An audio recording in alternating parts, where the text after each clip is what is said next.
persevera hasta el fin, como vimos en el texto de Primera de Juan. Pero por otra parte, el autor también quiere ayudar a los verdaderos creyentes de esta iglesia a que puedan experimentar la seguridad de salvación. ¿Lo vieron en el versículo 11? Que muestre la misma solicitud hasta el fin para alcanzar la plena seguridad de la esperanza. Que puedan estar seguros de que son salvos.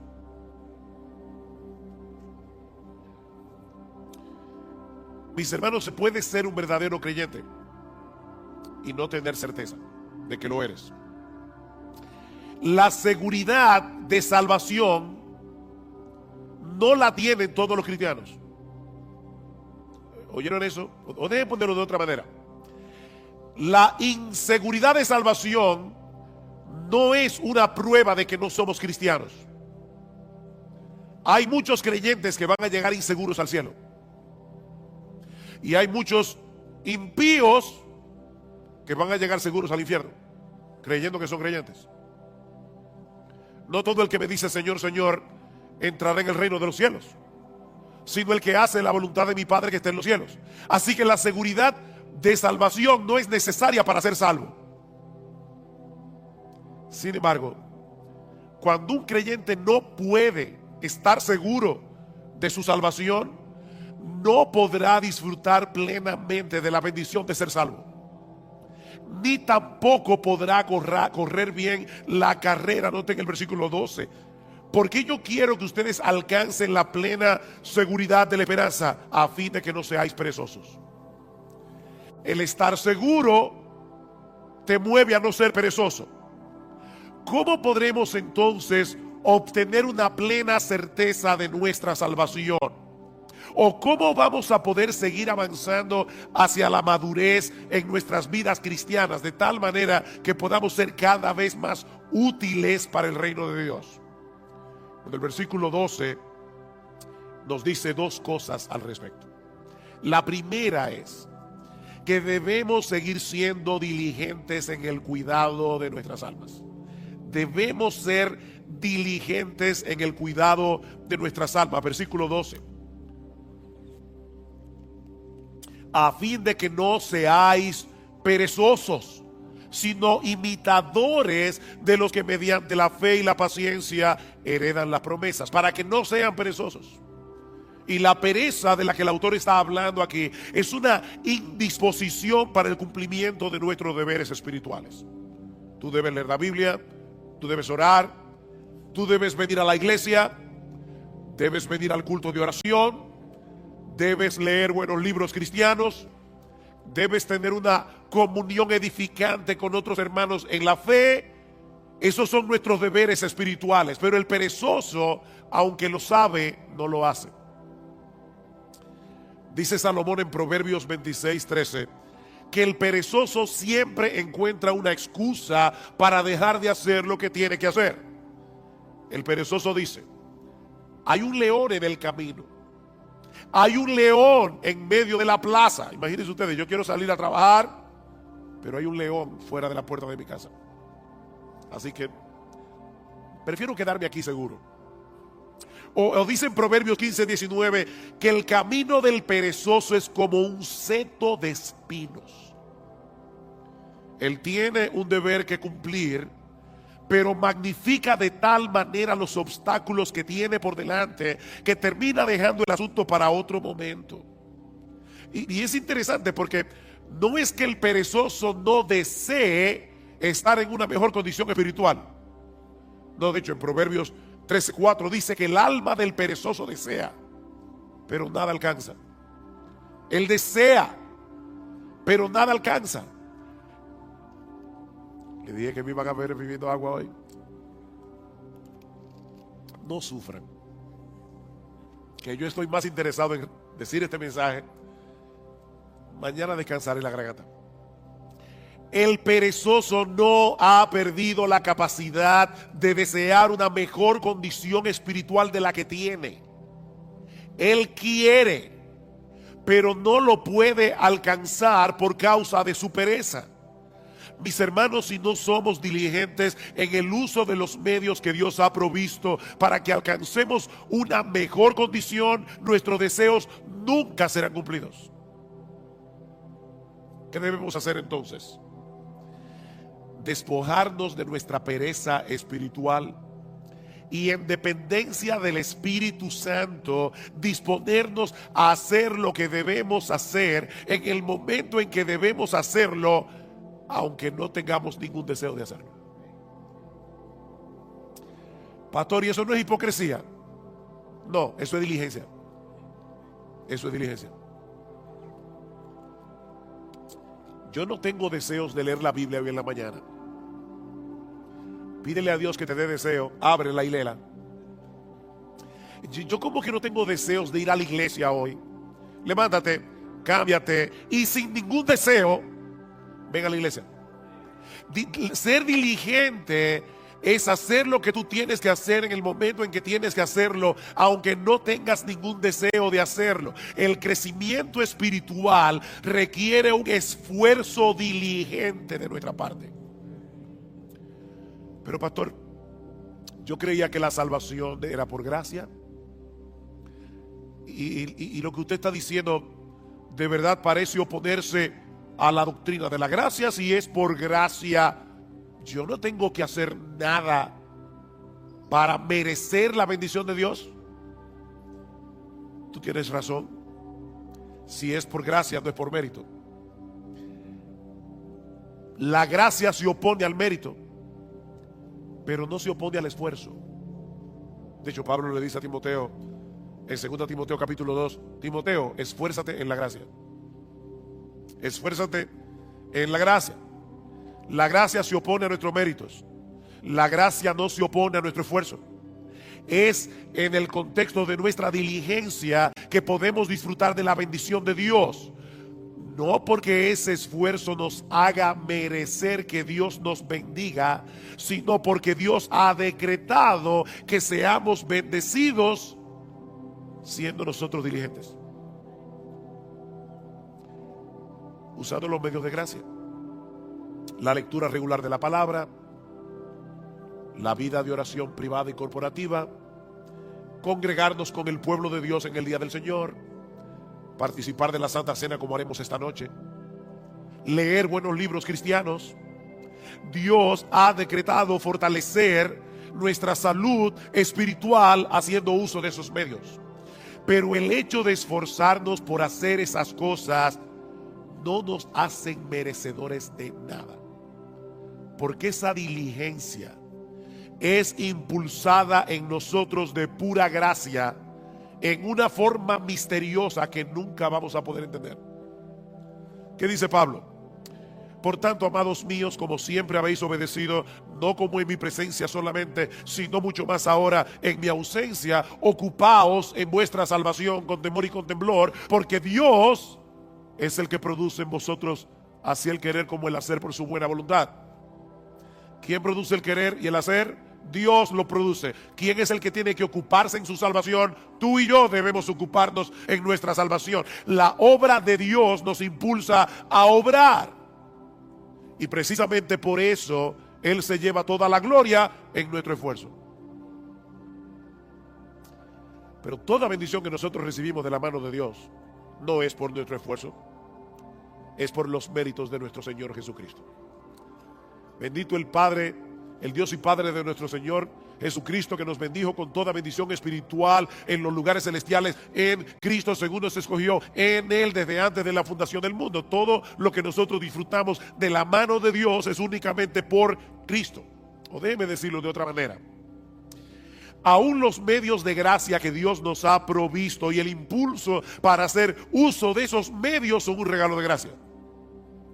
Pero somos tú y yo los que debemos disponernos a hacer lo que tenemos que hacer, no para ganarnos su favor, sino porque ya fuimos favorecidos.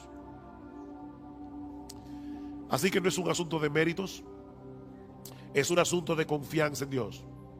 Una confianza que nos mueve a hacer lo que Él dice que debemos hacer para mantener una buena salud espiritual.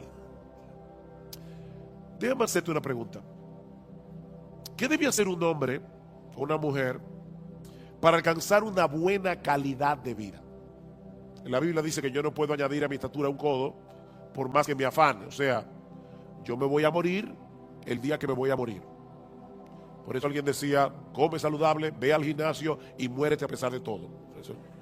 Eso no es lo que tú vas a ver en los gimnasios, pero es una realidad. Ahora, ¿qué debe hacer una persona para tener una buena calidad de vida? Bueno, debe mantener una dieta balanceada, un programa regular de ejercicios físicos, descansar apropiadamente y ese tipo de cosas. Dios ha diseñado nuestros cuerpos para que responda a la dieta, al ejercicio, al descanso. Si yo soy responsable en el cuidado de mi cuerpo, aún así puede ser que me enferme y que me muera antes de cumplir 40 años, pero lo cierto es que esas son las cosas que yo debo hacer en mi responsabilidad para tener una buena calidad de vida. ¿No es así? Si Dios determina otra cosa, amén, pero yo debo ser responsable en darle a mi cuerpo el cuidado que necesita. Ahora, cuando yo hago todo eso, como balanceado, hago ejercicio, descanso, ¿lo hago para merecer la salud? No es un asunto de méritos. Es un asunto de responsabilidad y de confianza en que Dios me dice que lo haga. Si yo estoy enfermo y me tomo la medicina que el médico prescribió, no es para merecer ser sanado, sino porque confío en el médico. ¿No es así? Mi deseo de ser sanado y mi confianza en la capacidad del médico es lo que me hace hacer lo que él me dice. Bueno, hermanos, lo mismo ocurre con nuestra vida espiritual. Pablo dice a Timoteo, ejercítate para la piedad. O como lo traduce la Biblia de las Américas, disciplínate a ti mismo para la piedad. Eso es algo que nadie puede hacer por ti. O sea, no esperes que tú te vas a levantar por la mañana. Wow, qué deseo yo tengo de salir a correr 5 millas. No. A veces los que corren y hacen ejercicio físico no tienen deseo de levantarse, pero ellos lo hacen por responsabilidad. Pero tampoco esperes que todas las mañanas tú te vas a levantar con un impulso para leer tu Biblia. No, a veces tú vas a querer seguir durmiendo. Pero debes levantarte como quiera, abrir tu Biblia y leerla. Ejercítate para la piedad. Disciplínate a ti mismo para la piedad. Ahora, nunca olvides que son medios de gracia. Eso quiere decir que aun cuando haces uso de esos medios que Dios ha prescrito para preservar la salud de nuestras almas, debemos hacerlo descansando en Él. No en nuestras propias fuerzas o en nuestra propia capacidad. Señor, voy a leer tu palabra, dame entendimiento. Abre mis ojos para ver las maravillas de tu ley. Alimenta mi alma. Déjame ver a Cristo en las páginas de las Escrituras y aumenta mi admiración por Él. Porque contemplando su gloria es que somos transformados de gloria en gloria. Señor, voy al culto de oración o de adoración. Por favor, ayúdame a adorarte sin distracciones. Por favor, ayúdame, Señor, que yo pueda percibir y experimentar tu presencia junto a mis hermanos en la iglesia. Ayúdame, Señor, para atesorar la palabra predicada de tal manera que obre poderosamente en mi corazón. Ayúdame, Señor. Así que lo primero que el autor de Hebreos nos está diciendo aquí es que si tú quieres perseverar hasta el fin, si tú quieres seguir avanzando hacia la madurez cristiana, debes ser diligente en el cuidado de tu alma, amparado en el poder del Espíritu de Dios, pero tú debes ser diligente en el cuidado de tu alma. Pero hay algo más que debemos hacer, y es aprender a esperar con fe y con paciencia que Dios haga en nuestras vidas lo que Él ha prometido hacer. Vean el versículo 12 otra vez. A fin de que no seáis perezosos, sino imitadores de los que mediante la fe y la paciencia heredan las promesas. El texto no nos dice explícitamente quiénes son esos creyentes a los que debemos imitar, pero obviamente se refiere a todos los hombres y mujeres de fe del Antiguo Testamento que encontramos en el capítulo 11 de la carta a los Hebreos, y de los cuales Abraham es un prototipo. Vean el versículo 13. Pues cuando Dios hizo la promesa a Abraham, no pudiendo jurar por uno mayor, juró por sí mismo. ¿Por quién jura Dios? Por él mismo, diciendo: ciertamente te bendeciré y ciertamente te multiplicaré. Y así, habiendo esperado con paciencia, obtuvo la promesa. Habiendo esperado ¿cuántos años? 25 años. Con paciencia. Pero Dios le dio el hijo. La historia de esos hombres, mis hermanos, quedaron registradas en las Escrituras con un propósito didáctico. Dice Romanos 15: porque todo lo que fue escrito en tiempos pasados para nuestra enseñanza se escribió a fin de que por medio de la paciencia y del consuelo de las Escrituras tengamos esperanza. No es un consuelo para ti leer la historia de Abraham y ver que cuando este hombre tenía casi 100 años y Sara 90 y era estéril, esta mujer salió embarazada? ¿Y sabes qué fue lo que le embarazó? La promesa de Dios. Dios lo prometió. Y cuando Dios promete algo, Él lo hará en su tiempo, pero Él lo hará. El Espíritu Santo inspiró a los autores de las Escrituras para que dejaran un registro de las historias de estos hombres y mujeres del pasado que se aferraron a las promesas de Dios con fe y con paciencia, aún en medio de circunstancias muy difíciles. Y Dios quiere que imitemos a esos hombres que supieron esperar paciente y confiadamente en el cumplimiento de las promesas. La fe nos capacita para confiar en el poder y en la buena disposición de Dios para concedernos lo que Él nos ha prometido, pero la paciencia nos permite esperar que Él lo haga en su tiempo, no en el nuestro. Fe y paciencia. Mis hermanos, la clave para perseverar hasta el fin no es creer, es seguir creyendo. No es creer, es seguir creyendo. Es seguir esperando hasta que Dios en su sabiduría haga lo que Él ha decidido hacer en el tiempo en que Él ha decidido hacerlo y en la forma como Él quiere hacerlo.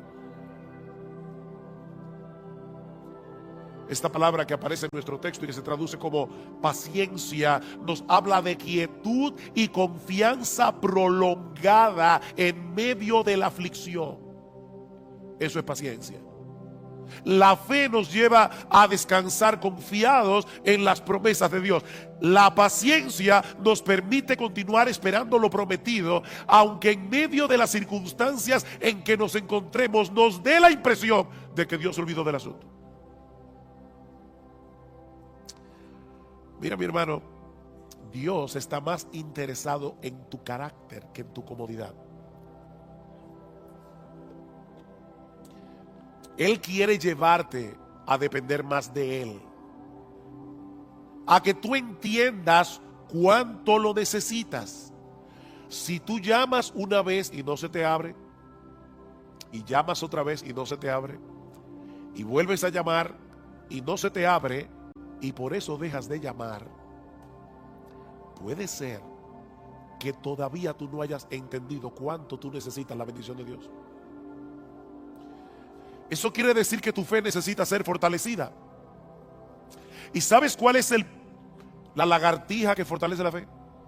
Yo no sé cómo le llamarán ese ejercicio en otra parte de América Latina, pero los push-ups, no sé cómo decirle. ¿Sabes cuál es el ejercicio que fortalece la fe? Seguir esperando la promesa de Dios. Esperar. Esperar fortalece la fe. Dice en Romanos 8:24 que fuimos salvados en esperanza, pero la esperanza que se ve no es esperanza. Pues, ¿por qué esperar lo que uno ve? O como lo dice En otra versión, ¿quién espera lo que ya tiene? Es en la espera que se fortalece nuestra fe. Aquellos que han sabido unir la fe con la paciencia seguirán llamando y seguirán llamando y seguirán llamando hasta que le abran la puerta. Dice el salmista en el Salmo 123: a ti levanto mis ojos, oh tú que reinas en los cielos. He aquí como los ojos de los siervos miran a la mano de su Señor, como los ojos de la sierva a la mano de su señora. Así nuestros ojos miran al Señor hasta que se apiade de nosotros. ¿Por cuánto tiempo? Hasta que se apiade. Salmo 130: espero en el Señor, en Él espera mi alma y en su palabra tengo mi esperanza. Mi alma espera al Señor más que los centinelas a la mañana. Sí, más que los centinelas a la mañana. ¿Te das cuenta, mi hermano, la insistencia de la Biblia en el hecho de esperar? Si no aprendes a esperar, vivirás frustrado.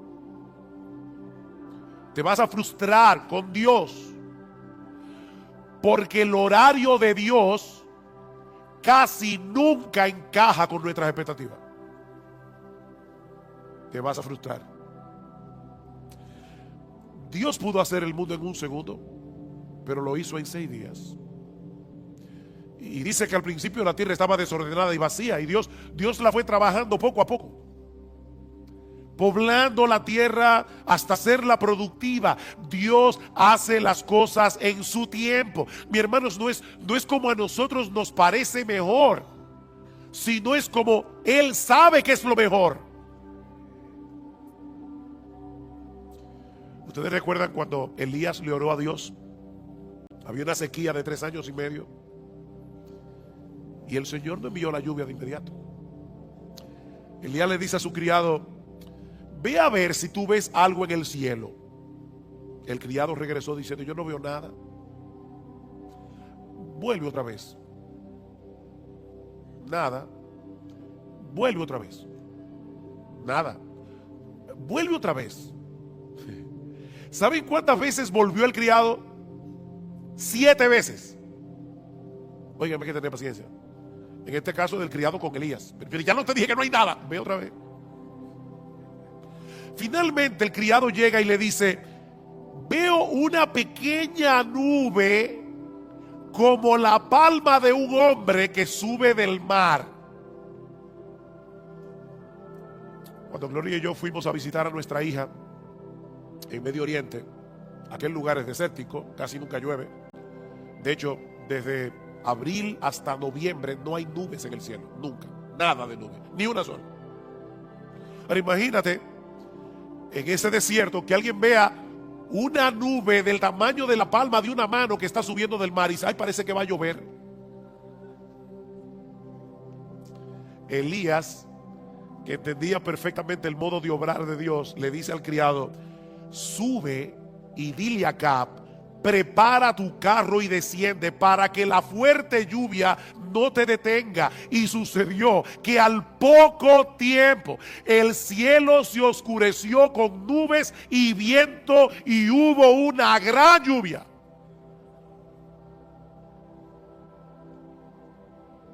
Dios tiene su forma de obrar. Él desea moldear nuestro carácter. Y eso solo es posible en el contexto de la fe y de la paciencia. Tenemos un problema, deseamos ser atendidos de inmediato, entendemos que el asunto es urgente. ¿Y saben lo que hace Dios? Dios mueve las cosas de tal manera que todo el mundo esté ocupado y que nadie te pueda atender. ¿Te ha pasado? ¿Sabes qué es lo que Dios está haciendo? Enseñándote a esperar con fe y con paciencia. Tu mayor problema no es que te atiendan. Tu mayor problema es tu falta de fe. Y Dios está moldeando tu carácter. Mis hermanos, ¿qué aflicción puede ser mayor que la muerte de un ser querido?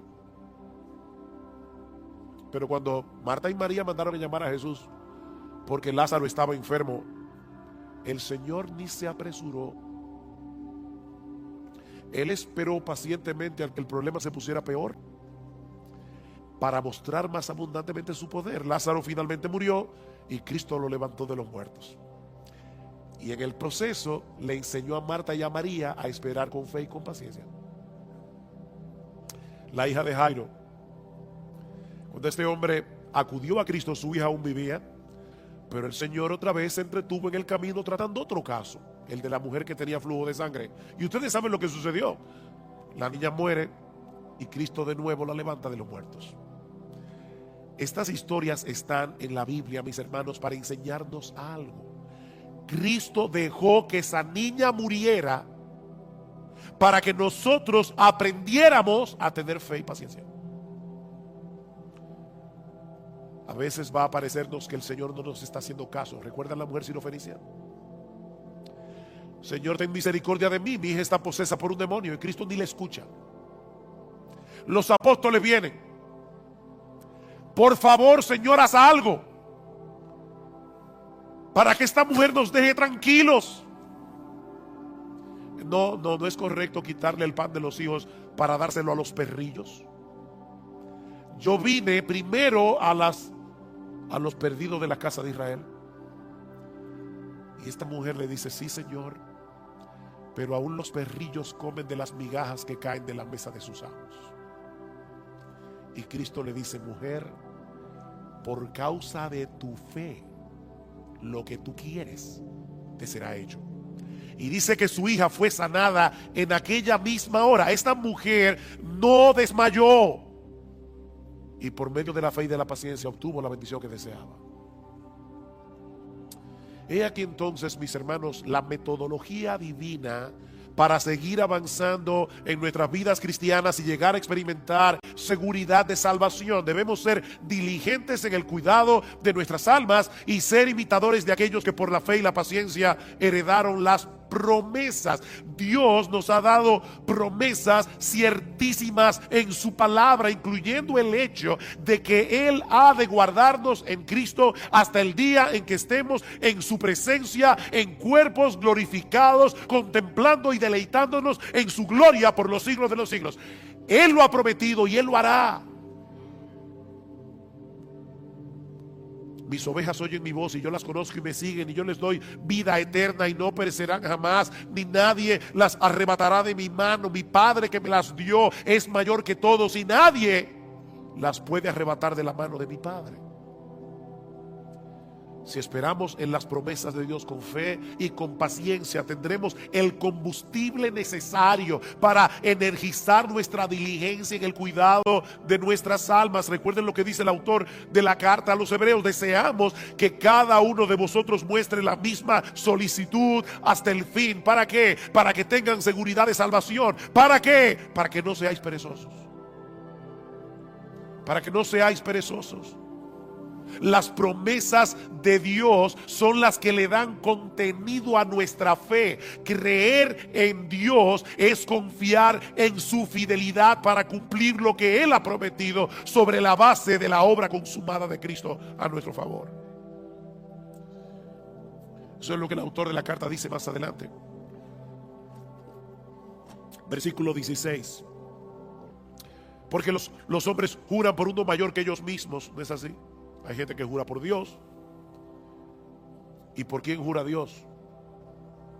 Los hombres juran por uno mayor que ellos mismos, y para ellos un juramento dado como confirmación es el fin de toda discusión. Por lo cual Dios, deseando mostrar más plenamente a los herederos de la promesa la inmutabilidad de su propósito, interpuso un juramento. Dios juró por sí mismo,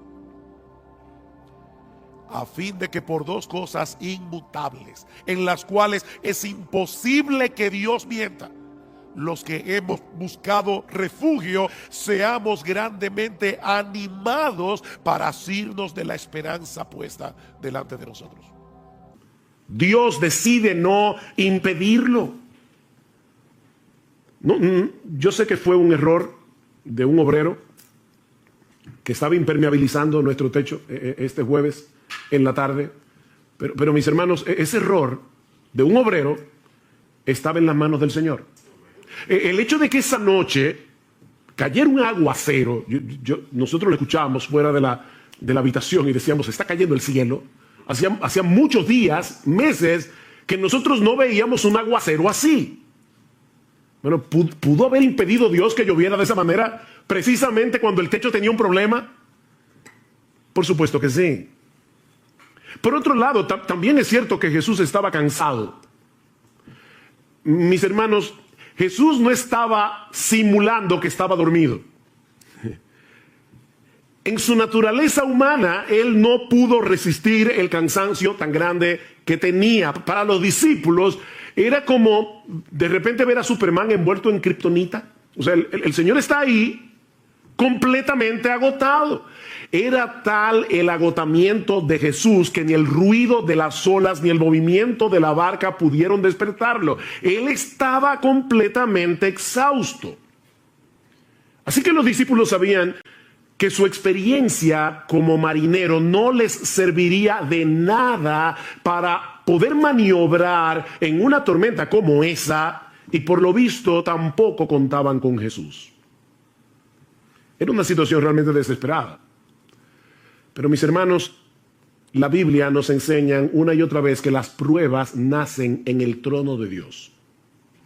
Las pruebas nacen en el trono de Dios. ¿Ustedes recuerdan cuando Noemí regresó a Belén desde los campos de Moab, sin marido, sin hijos? ¿Cuál fue su explicación teológica a sus vecinos en Belén? El Todopoderoso me afligió. El Todopoderoso me afligió. Mis hermanos, las pruebas nacen en el trono de Dios. Jehová dio, Jehová quitó. Sea el nombre de Jehová bendito. Job no dijo, el diablo me quitó lo que Dios me dio. No, fue Dios que me lo dio y fue Dios que me lo quitó. No somos víctimas de un destino ciego. Estamos en las manos de un Dios lleno de sabiduría, de un Dios lleno de poder, que controla todas las cosas para su gloria y para el bien de su pueblo. Mis hermanos, déjenme hacerles una pregunta. ¿Quién fue que tomó la decisión de embarcarse esa noche para cruzar el lago? Fue Jesús. Él era el único responsable de que ellos estuvieran en esa situación. Y la tormenta que se desató esa noche repentinamente no era otra cosa que la voz de Dios levantando el viento, levantando las olas. Dice en el Salmo 107, Él habló y levantó un viento tempestuoso que encrespó las olas del mar. No fue la madre naturaleza la que provocó esa tempestad, fue el decreto soberano de Dios. Él metió a los discípulos en medio de ese mega huracán, porque quería enseñarles algo acerca del poder y la autoridad del Señor Jesucristo. Así que, mi hermano, si tú estás ahora en medio de una prueba, sea grande, sea pequeña, tal vez no es un mega huracán, pero sea grande o sea pequeña, tú tienes que entender que fue Dios el que te metió en esa prueba. No fue el destino. No fue un virus invisible. No fue la gente que te rodea, decía el filósofo francés Jean-Paul Sartre, el infierno son los demás. No fueron las personas que te rodean las que te metieron allí. Dios te puso allí en medio de ese huracán con un propósito bueno y sabio, aunque ahora no podamos entenderlo. Pero este pasaje también nos enseña que las pruebas llegan sin aviso. Las pruebas suelen llegar sin aviso. Cuando los discípulos entraron en la barca no podían imaginar lo que estaba a punto de ocurrir. Mateo nos dice que la tormenta se desató de pronto. ¿Lo ven en el versículo 24? De pronto, repentinamente. Las pruebas se introducen en nuestras vidas sin pedir permiso. Por eso es que Santiago dice, amados míos, tened por sumo gozo cuando os halléis en diversas pruebas. Y la idea es, cuando ustedes se encuentren de repente en diversas pruebas. Nosotros quisiéramos que las pruebas vinieran como espaciadas, ¿verdad? Que viniera una hoy, otra el año que viene. Pero dice Santiago, no. A veces tú tienes una prueba y luego vienen 25 juntas. Cuando os halléis en diversas pruebas, o como dice el texto literalmente, pruebas de diversos colores. Y desde nuestro punto de vista, las pruebas siempre llegan en el momento más inoportuno. Yo siempre me pregunto cuando escucho a la gente decir, wow, este era el peor momento para tener un problema económico, o este es el peor momento para yo enfermarme, este era el peor momento para tener una cirugía no planificada. ¿Cuándo es el mejor momento para tener un problema económico? ¿Cuándo es el mejor momento para tener una enfermedad incurable? Las pruebas llegan desde nuestro punto de vista en el momento más inoportuno. Pero mis hermanos, lo que a nosotros nos toma por sorpresa nunca sorprende a nuestro Dios. Porque Él es el que decreta las pruebas, como vimos ya. Y Él las supervisa. Para que no lleguen más allá de lo que nosotros podemos soportar. Él es que las supervisa para nuestro bien. Como los montes rodean a Jerusalén. Salmo 125. Así el Señor rodea a su pueblo desde ahora y para siempre. Nada me puede tocar sin pasar por la supervisión de Dios. Amén. Wow, qué glorioso eso. Amén. Pero aprendimos también de este pasaje que las pruebas sacan a flote las corrupciones de nuestro corazón. Las pruebas sacan a flote lo peor de nosotros. Los días previos a ese incidente, si ustedes pueden leer luego en sus casas Mateo capítulo 8 completo, se van a dar cuenta que Jesús había estado haciendo milagros sorprendentes. Por ejemplo, Mateo 8, 1 al 4, la curación de un leproso. Versículo 5 al 13, la curación a distancia del criado del centurión. Ni siquiera Jesús tuvo que ir a tocarlo. No, fue a distancia. La curación de la suegra de Pedro en el versículo 14. Y yo me imagino que en ese momento los discípulos se sentían campeones de la fe. Cuando uno ve a Jesús haciendo todo eso, tal vez ellos pensaban, mira, ahora mismo no importa lo que pase, yo confío en ese hombre.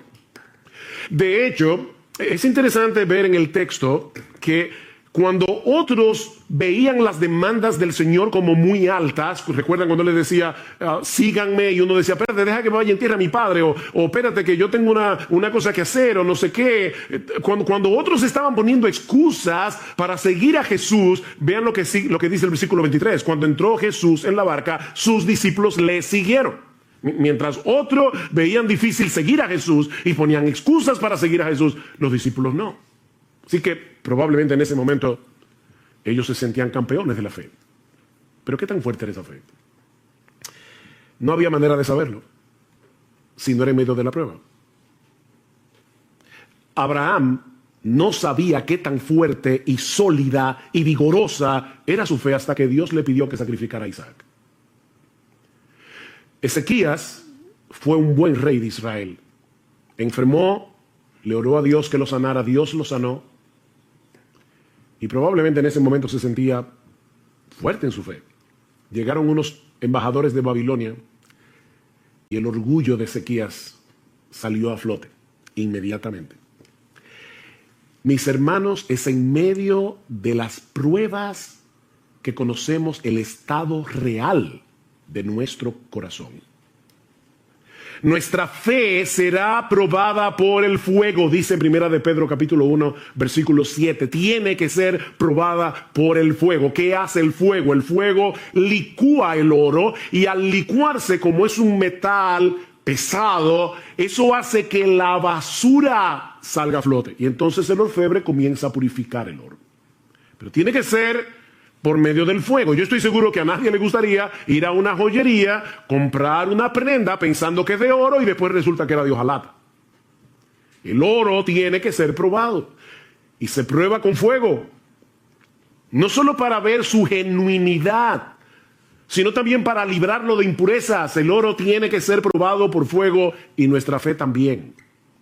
Nuestra fe también tiene que ser probada. Y cuando somos probados, es que podemos ver una verdadera radiografía de lo que hay en nuestro corazón. Pero aprendemos también de este relato que las pruebas son un antídoto contra nuestro sentido de autosuficiencia. Las pruebas son un antídoto contra nuestro sentido de autosuficiencia. Estos hombres eran pescadores, bueno, eran pecadores también, pero eran pescadores experimentados, eran marineros de experiencia. Seguramente ellos habían estado en tormentas anteriormente en el mar de Galilea, porque eso era muy común. Pero ahora Dios los había colocado en una situación tan extrema que ellos sabían que toda su experiencia no les serviría de nada. De nada.